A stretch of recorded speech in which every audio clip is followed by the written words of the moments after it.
한 주간 평안했습니까? 오늘은 대림절 셋째 주일인데, 이 요한복음 5장에 오늘 읽었던 이 본문은 굉장히 어렵고 좀 난제가 되는 그런 내용인데, 설교를 하면서 성경 기절 여러 개를 가지고 같이 이제 공부하는 마음으로 이걸 해볼까 생각합니다. 우리가 영어 성경을 보면은, 한국 성경도 그렇게 번역되어 나온 게 나오는데, 영어 성경을 보면은 예수님이 하신 말씀은 붉은색으로 인쇄를 해놨어요. 그래서 금방 보면 요건 예수님 말씀이구나, 요거는 사람의 말이구나, 요건 해설자구나, 이렇게 알 수 있게 해놨어요. 오늘 요한복음 5장 같은 거를 보면은 19절 이하로부터 전부가 끝까지가 다 붉은색으로 되어 있어요. 예수님의 말씀입니다. 19절 이하가 다 그렇게 되어 있다고 하는 것을 먼저 아시고, 그 앞에 17절을 보면 예수님이 이렇게 말씀했어요. 내 아버지께서 일하시니 나도 일한다, 이런 말했어요. 나도 일하고 있다, 이렇게 말했습니다. 우리나라의 60년대 말 70년대 초에 산업 선교를 시작할 때의 표가 이 기절입니다. 요한복음 5장 17절, 내 아버지가 일하시니 나도 일한다. 산업 선교의 현장에 노동자들의 현장감 다 이런 표를 갖다 붙여놨습니다. 기도원만 운영하지 않고 또 수도원이라고 해서 기도와 일을, 노동을 병행하는 곳에 가면 다 이런 표가 됩니다. 내 아버지가 일하시니 나도 일한다. 이렇게 해서 노동의 가치, 이런 것을 이제 얘기를 하고 있죠. 유명한 기절입니다. 내 아버지가 일하니 나도 일한다. 그럼 예수님이 무슨 일을 했느냐는 것이죠. 무슨 일을 했느냐. 제가 생각해 봤거든요. 예수님의 사역이 쉽게 말해서 크게 4가지 정도의 일을 하셨다라고 보게 됩니다. 그 첫째 일은 하나님과 함께 창조 사역, 창조하는 일을 하신 것입니다. 천지를 만드신 거 엄청난 일이죠. 이 일을 하신 것이. 두 번째 하신 일은 만들어 놓고만 두신 것이 아니고 여전히 피조물을 다스리고 섭리하고 통치하고 계신다. 피조물을 통치하시는 사역, 지금도 하고 계시죠. 세 번째 예수님이 하신 큰 일은 십자가를 통해서 죄인들을 구원하시는 구속의 사역을 하신 것입니다. 그럼 마지막 4번째 있는 사역이 세상 종국에 심판할 사역, 심판할 사역. 모든 심판을 아들에게 다 맡기고 예수님께 위임했다는 거예요. 예수님이 대심판자가 되셔가지고 모든 것을 심판하시는 자리에 서게 되시는 심판 사역이 있는 겁니다. 오늘 본문에는 그 심판 사역에 대해서 한번 얘기를 드려보려고 합니다. 한번 21절과 22절을 다시 한번 읽어보겠습니다. 아버지께서 죽은 자들을 일으켜 살리심 같이 아들도 자기가 원하는 자들을 살리느니라. 아버지께서 아무도 심판하지 아니하시고 심판을 다 아들에게 맡기셨으니. 예수님이 하시는 심판의 사역은 크게 2가지인데, 하나는 살리는 사역과 그야말로 심판하는 사역이 2가지라고 그랬습니다. 예수님이 살리는 심판은 영생의 길로 가게 하는 것이고, 그냥 심판이라고 하는 것은 그야말로 영벌의 길로 가는 이런 심판의 주제자가 되심을 우리에게 밝혀주고 있습니다. 오늘 3가지 말씀을 드리겠습니다. 첫째는 우리 기독교의 핵심은 예수님이 하나님의 아들이라고 하는 것을 고백한 데서부터 시작하는 겁니다. 이게 기독교의 핵심이고 생명입니다. 예수님이 하나님의 아들이라고 하는 것, 상식이지만은 예수님이 하나님의 아들이라고 하는 이 고백은 예수님이 바로 하나님이라는 고백과 동일한 것입니다. 그 본체가 같은 분이라는 것과 동일한 것입니다. 예수님이 하나님의 아들이라고 하는 것, 예수님이 오늘 본문에 보면 누차 아들이 수십 번 아들이라는 말이 나오고 있습니다. 하나님의 아들이라는 것은 인자라고 하는 것입니다. 그럼에도 사탄은 끊임없이 예수님이 하나님의 아들이 아니다라고 하는 것을 가지고 우리를 공격하고 흔들어 놓고 있는 것입니다. 하나님의 아들이 아니다라는 것입니다. 그걸 하나님의 아들이라는 것을 부정하는 것입니다. 사탄은 지금까지 계속해서 사탄이 하는 일은 예수는 하나님의 아들이 아니다고 하는 것을 계속해서 사람들에게 현혹하고 있는 겁니다. 성경에 보면 예수님을 돌들어 죽이려고 하고 분노를 이글이글 했던 기절들이 나오는데, 언제냐? 예수님이 당신을 하나님의 아들이다, 하나님과 나는 하나다, 나는 하나님과 동등하다, 이렇게 할 때마다 사람들이, 바리새인들은 기절 촉복을 하고 죽이려고 덤벼들었습니다. 어떻게 당신이 하나님하고 같다는 말이냐? 무슨 하나님의 아들이냐? 이렇게 해가지고 그때마다 돌들어 예수님을 죽이려고 했습니다. 자, 5장 18절을 한번 읽어보겠습니다. 유대인들이 이로 말미암아 더욱 예수를 죽이고자 하니 이는 안식일을 범할 뿐 아니라 하나님을 자기의 먹으라고 친아버지라고 해서 자기를 하나님하고 똑같다라고 했다. 자기를 하나님하고 동등하게 여기는데 너무나 분노해서 유대인들이 바리새인들이 이를 갈고 돌을 쳐 죽이려고 했다라. 하나님의 아들이 아니라는 것을 그걸 부인하는 것이죠. 이 말은 하나님이 아니다라는 얘기입니다. 마태복음 24장을 보면은 예수님이 가야바 대제사장 가야바에게 가서 그 뜰에서 신문을 받고 재판을 받는 내용이 나옵니다. 그때 가야바가 먼저 물어봅니다. 네가 그리스도냐? 네가 하나님의 아들이냐? 이런 식으로 물어봅니다. 그때 예수님이 뭐라고 대답하시는가 하면 참 지혜롭게 말했습니다. 예수님이 네가 말하였도다. 네가 방금 말했잖아. 그대로다. 이렇게 하니까 이 사람이 너무 분노해가지고 그 사람들이 뭐라는가? 더 이상 무슨 증인을 요구하려. 참남하도다. 하나님을 모독하는 신성 모독죄를 범하더니 지가 무슨 하나님의 아들이냐? 이는 사형에 해당한다. 이러고 사형 판결을 내린 것이에요. 예수님이 십자가의 처형이라는 사형 판결을 받은 제목이 뭐냐? 하나님의 아들이었다고 했다는 겁니다. 자기가 하나님하고 동등하다고 했다는 것입니다. 그건 유대인들이 견딜 수 없는 얘기입니다. 그래서 예수님을 처형시킨 겁니다. 예. 이제 로마의 교회가 초대 교회가 다 로마 교회 아래에 있었고 로마 교회가 다 핍박 중에 있었습니다. 한 300년 동안에 동굴에서 나오질 못했습니다. 지하 카타콤 생활하면서 나오지를 못했습니다. 워낙 핍박이 심하니까 로마의 황제 10명 10대 황제가 계속해서 기독교를 핍박했어요. 도미시아누스부터 계속해서 사도 요한을 저 반모섬에 보내고 베드로를 죽이고 바울을 죽이고 계속 10명의 황제가 기독교를 300년 동안 핍박을 했습니다. 그러니까 교회는 숨어 들어가지고 저 시골이나 아니면 저 산 속에 동굴로 지하의 땅속으로 들어갈 수밖에 없었습니다. 거기서 예수 믿고 거기서 그냥 아버지 죽으면 옆에서 묻고 옆에서 또 그냥 예배 평생을 또 예수 믿고 살아가는 거예요. 그 지형이 딸이 파기도 좋게 돼 있고 딱 묻어보면 시멘트처럼 딱 흘러지지 않는 거예요. 그 땅이 갑바도기아나 이런 데 가면 너무나 토질이 희한한 곳이에요. 발라버리면 그냥 시멘트처럼 붙어버려요. 파기는 또 쉬워.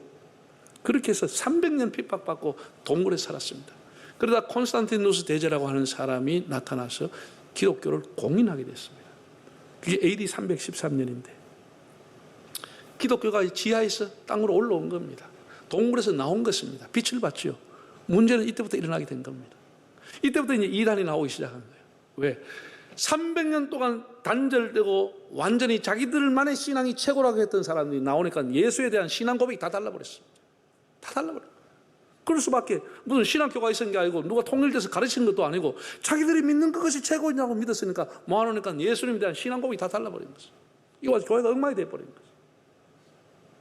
그래서 종교인들이 모이면 성직자가 다투고 하니까 콘스탄티누스 대제가 AD 325년에 지금은 터키 영인데 니키아라고 하는 조그만 도시에다가 황제가 기독교 지도자 대회를 열었습니다. 여기 소위 말하는 기독교 종교 제1차 공회가 열리게, 종교회의가 열리게 된 것입니다. 그래서 318명이라고 하는 대단한 대주교들, 감독들이 다 모여가지고 오랫동안 예수가 누구냐고 하는 논쟁을 벌인 것입니다. 성경을 갖다 놓고 예수가 누구냐? 예수가 누구냐? 자, 우리가 생각하면 이거 아무것도 아닌데 그 사람들이 오랫동안 몇 달을 거쳐가 예수가 누구냐 하는 논쟁을 한 것입니다. 그래서 크게 두 가지가 나온 거예요. 크게 두 가지. 자, 화면을 한번 보겠습니다. 이 두 사람이 아리우스라고 하는 감독과 아타나시우스라는 두 사람이 대립을 하게 된 거예요. 아리우스라고 하는 사람은 이 헬라어로 호모이우시오스, 호모이라고 하는 건 유사한, 비슷한 그런 의미를 갖고 있습니다. 비슷한 하나님이다. 유사한 하나님이다.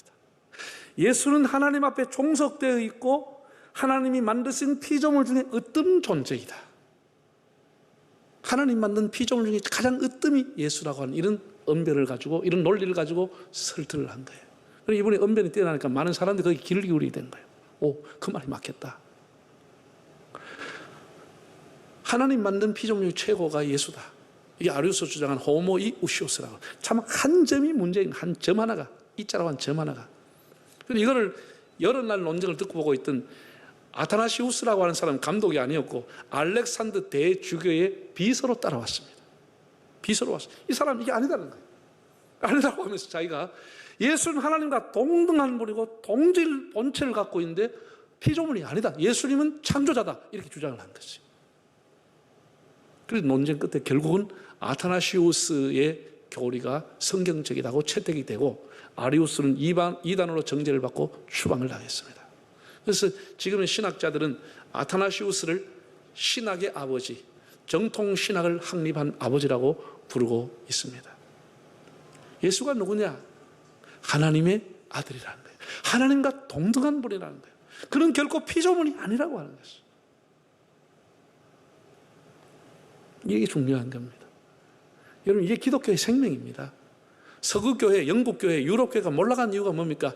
예수를 하나님의 아들로도 보면서 자꾸 사람의 아들로 윤리적으로, 도덕적으로, 문적으로 자꾸 하나님, 예수님 앞에 있는 신성을 빼고 자꾸 사람으로 나가는 거예요. 이게 자유주의 신학이라고 하는 거예요. 자기들이 가지고 있는 잣대와 과학과 합리적인 것으로 자꾸 예수님에 대해서 말씀을 폄하시키고 자꾸 이렇게 하니까 이게 자유주의 신학을 영국교회가 허락하고 난 이후부터 세계를 뻗어나가던 영국교회가 무너지기 시작한 거예요. 사람들이 교회 안 나가게 된 거예요. 우리가 예수를 찬양할 필요가 뭐 있냐고. 우리 교회 갈 필요가 뭐 있냐고. 그래서 여러분, 영국교회를 가면은 교회당이 엄청나게 잘 지었지만 텅 비어 있습니다. 예. 옛날에 역사를 자랑하는 박물관이 돼 있습니다. 가슴 아픈 일이죠.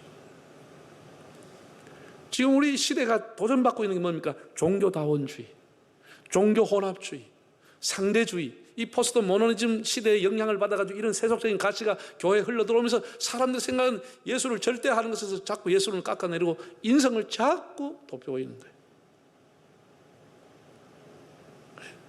예수님이 도덕군자, 성인군자 이렇게 생각하는 거예요, 사람들이. 이거는 교회가 다 완전히 무너지는 일입니다. 여러분, 예수는 하나님의 아들이십니다. 그는 하나님하고 동등하신 분입니다. 그래서 우리가 신앙 고백을 그 니케아 이후에 나중에 삼위일체가 세가지고 신앙 고백이 만들어지는데 신앙 고백의 제일 첫 번째가 뭐냐? 나는 천지를 만든 창조주 하나님을 믿습니다. 두 번째는 우리 주 예수를 믿는데 그는 하나님의 외아들이십니다. 그는 하나님의 외아들로 우리 주 예수 그리스도를 우리는 믿습니다. 예수가 하나님의 아들이라고 믿는 것이 두 번째 우리의 신앙의 고백이 됐습니다.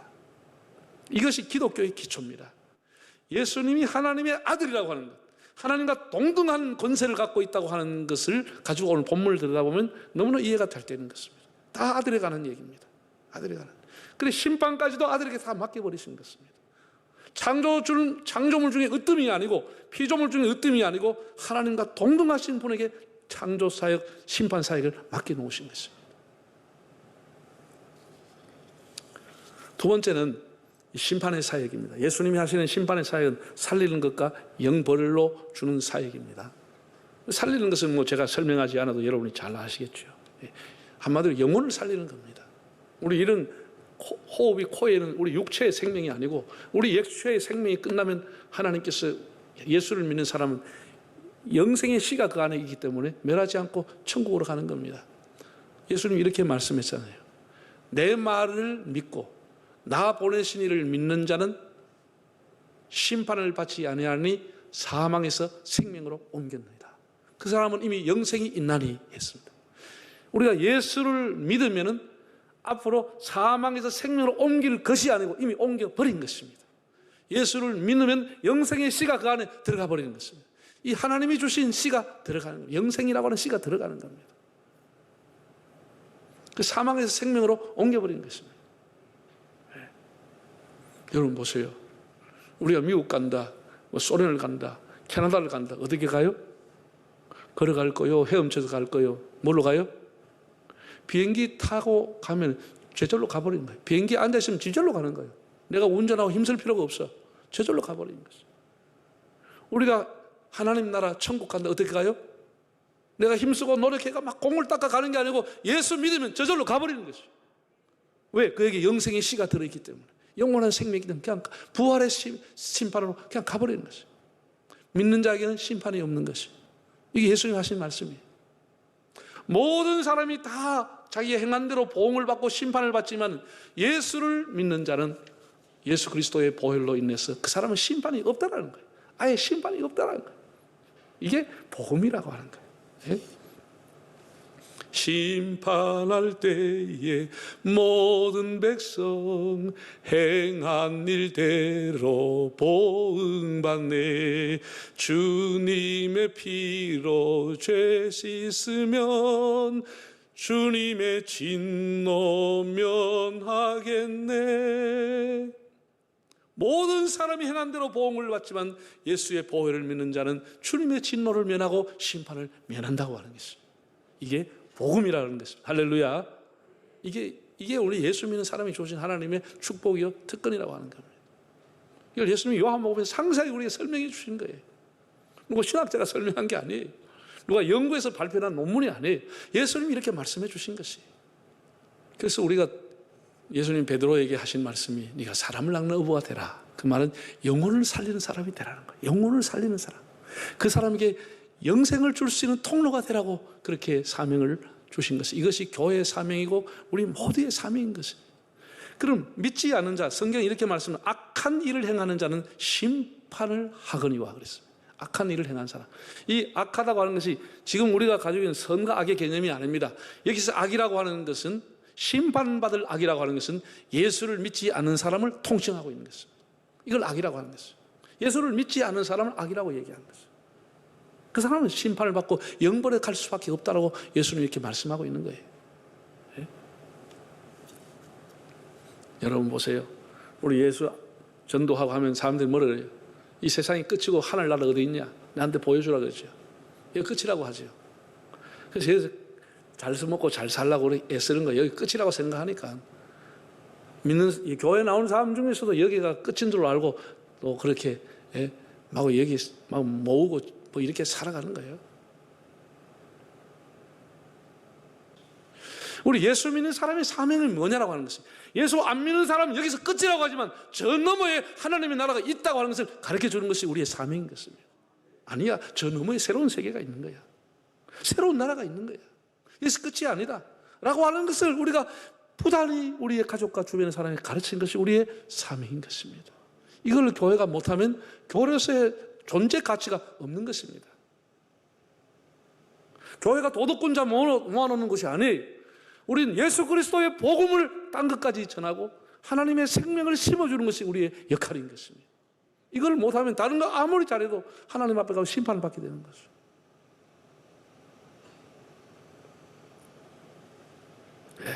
지금 비대면 시대가 돼가지고 복음을 우리가 마음껏 전하지 못하고 너무 가슴 아픈 일이에요.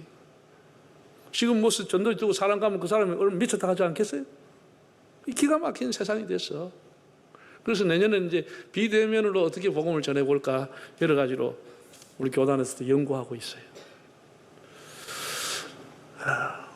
심판의 사역 있는데 그 생명의 부활로 예수 믿는 사람은 가지만은 예수 믿지 않은 사람은 영벌의 심판을 받게 되는 걸, 그걸 막고 그것을 생명의 통로로 해서 우리가 그걸 돌아오게 하고 저 너머에 하나님의 나라가 있다고 가르치는 것이 오늘 저와 여러분의 우리 교회의 사명입니다. 여러분, 우리가 사람이 살아가면서 여러분 자녀들에게 좋은 친구 만나고 좋은 선배 만나라고 돈도 대주고 좋은 사람 만나게 해주려고 애쓰잖아요. 나쁜 놈 사귀지 말라고. 그게 마음대로 안 되지요. 우리 살아가면서 인생의 선배, 인생의 내 멘토가 될 분, 인생의 좋은 선생님, 인생의 좋은 친구 만나려고 우리가 다 물질도 쓰고 시간도 드리고 공도 드립니다. 그러나 쉽게 만나지지 않아요. 내가 시간이 있어도 그분이 시간이 없어요. 내가 만나도 그분이 나를 싫어할 수도 있어요. 우리 인생에 좋은 멘토를 만나는 거, 좋은 선배를 만나는 게 얼마나 축복인데 그게 쉽지 않아요. 언제든지 만날 수가 없어요. 그분이 바쁠 수 있어요. 그런데 예수님은 우리가 늘 사모하고 만나고 싶은데 어렵지 않아요. 어렵지 않아요. 여러분들이 시간만 내면 돼. 예수님은 바쁘지 않아요. 언제든지 낮이든 밤이든 피만 예수님이 나오게 돼 있어. 언제든 우리가 만날 수 있어. 내 인생의 최고의 멘토가 되고 내가 가는 길을 밝게 인도하실 생명을 가지고 진리를 갖고 있는 분 언제나 만날 수 있는데, 내가 만날 바쁘게 맨날 돌아다니고 1년 가도 성경 한번 못 읽어. 예수님 만날 수가 없어요. 우리 하나님의 뜻을 구하지만 하나님의 뜻을 알 수가 없어. 이걸 어떻게 하나님의 뜻을 얘가 안다는 거예요. 여러분, 우리가 이 성탄이 되면 마리아 요셉 얼마나 성스럽고 얼마나 성결하고 만나고 싶지. 얼마나 경건하고. 어디가 만나요? 여기 오면 마리아 요셉 다 만나는 거예요. 여러분 만날 수 있는 다윗 왕도 여기 오면 그 기생 라합도 여기 있고, 베드로, 바울, 바나바 다 여기 있는 것이에요. 우리 인생의 좌표가 되고 멘토가 되고 표상이 될 만한 인물들이 다 여기 있는 것이에요. 언제든지 성경에 오면 성경 중심에 예수님이 계시고, 예수님과 함께 복음을 전했던 위대한 바울과 베드로 같은 사람이 다 여기서 만날 수 있는 것이에요. 성경 속에서 우리가 찾는 거예요. 유대인들은 어릴 때부터 아이들에게 항상 성경에 나오는 사람 얘기를 들려주는 거예요. 사람에 대한 스토리 들으면 사람들이 재미가 있잖아요. 사람에 대한 얘기를 늘 들려주면서 어린아이들은 자라면서 그 사람이 내게 주는 영감, 그 사람이 삶을 통해서 내게 줬던 지혜를 배우면서 13살 성인식이 끝나고 나면 인생의 좌표를 딱 정해버리는 것입니다. 나는 어떻게 살아야 되겠다. 끝나버리는 것이에요. 더 이상 방황하지 않아요. 유대인의 정체성을 절대로 버리지 않아요. 세계적인 두각을 드러내는 거예요. 이미 자기 가야 할 길을 정해버리기 때문에 더 이상 방황하지 않아요. 우리는 애들이 20살 돼도 대학을 나와도 뭘 받아야 될지, 어디로 가야 될지, 누구를 본받아야 될지 이런 거 아무것도 모르고 자라는 거예요.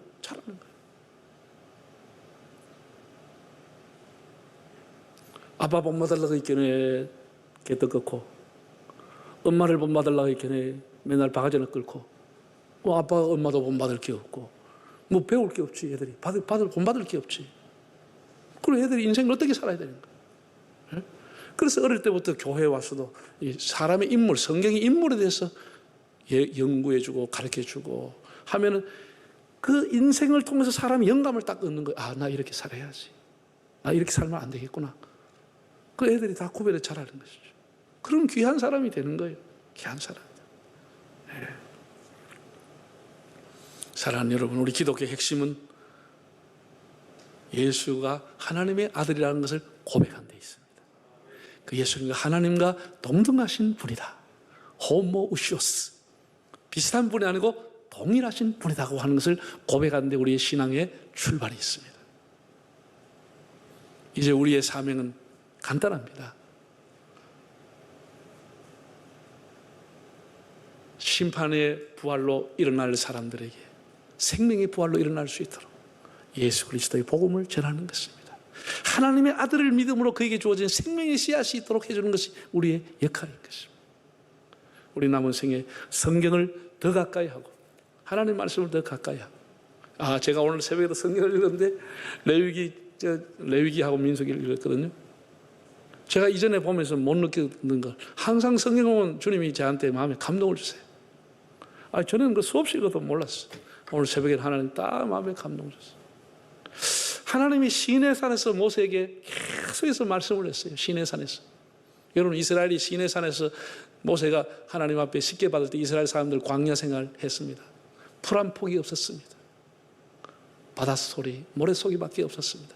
풀 한 폭이 없고 나무 한 폭이 없는 그 시절에 하나님 모세에게 장차 너희가 들어갈 가나안 땅은 포도나무에 열매가 있을 것이고 무화과에 열매가 있을 것이고 올리브에 열매가 있을 때 다 따오지 말고 좀 남겨두라고. 너희가 장차 들어가서 보리 수확이 풍성할 때 내 모퉁이 것을 반 모퉁이 걸 남겨두라고. 가난한 사람, 나그네, 고아들 위해서 남겨두라고. 지금은 풀 한 폭이 없는 그곳에, 지금은 열매 하나 없는 그곳에 장차 하나님 앞에 하나님께서 너희를 인도하실 것이라고 반 모퉁이의 법을 가르쳐 줬습니다. 약자를 위한 법을, 풍성할 때 약자를 위해 베풀라는 법을 줬습니다. 결국 하나님 말씀대로 그들은 들어가서 풍성하고 풍요로운 삶을 살게 된 것입니다. 지금은 메마른 사막길 같이 우리가 걸어가도 하나님의 약속은 살아있는 것입니다. 지금 우리는 광야와 같은 그런 찬바람 속에 살아도 하나님 말씀은 살아있는 것입니다. 그 말씀 반드시 이루어지게 되는 것입니다. 주님의 약속의 말씀을 믿고 기도하면서 우리 삶의 자리에 어디 있든지 예수님 높이며 살아가는 삶이 되시기를 바랍니다. 다 머리 숙이겠습니다.